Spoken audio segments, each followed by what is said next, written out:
Alright guys, here's a quick video on how to replace a fuel filter on this 1982 Corvette Collector's Edition. It should be the same for any 79, 80, 81, or 82. I just purchased this car, so I'm working on some maintenance for it. Decided to replace the fuel filter.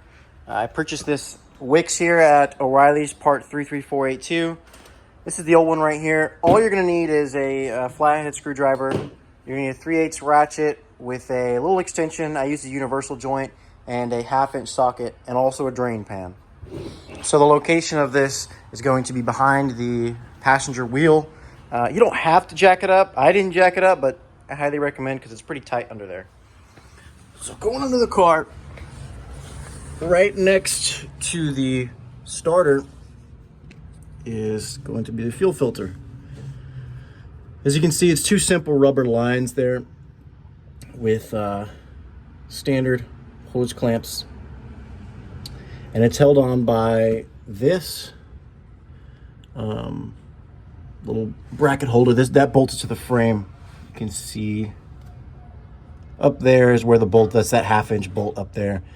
So I would start by unscrewing that, and then you can drain these fuel lines. Now this fuel line right here goes to the front of the engine, right? Once you pull that line, so pull that line first.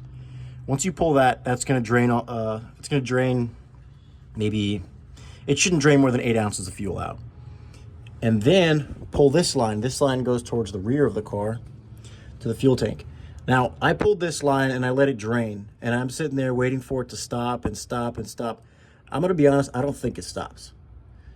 Because I drained a good amount of fuel. I filled up almost half of a drain pan, half of a standard size drain pan full of fuel, and it never stopped. So I think this is, I could be wrong, but I think this is connected straight to the fuel tank. So keep that in mind, that this may not, I don't think it does, stop draining fuel. So unbolt, pull that line, have your new fuel filter ready, because this is going to keep leaking fuel. When you plug it in, be careful. You're going to get it all over your arm. Well, at least I did. It drained all the way down my arm, and my freaking arm was burning. So just keep that in mind. Once you put the new fuel filter in, make sure that the outlet is facing the front of the car, right? So the fuel flows this way. So any sort of arrows on the fuel filter or anything that says outlet, the arrows need to be pointing this way. And the outlet needs to be towards the front of the car, right? You see how it says out right there. When you start your car, it might take an extra couple of seconds to turn over, but shouldn't be more than that. So,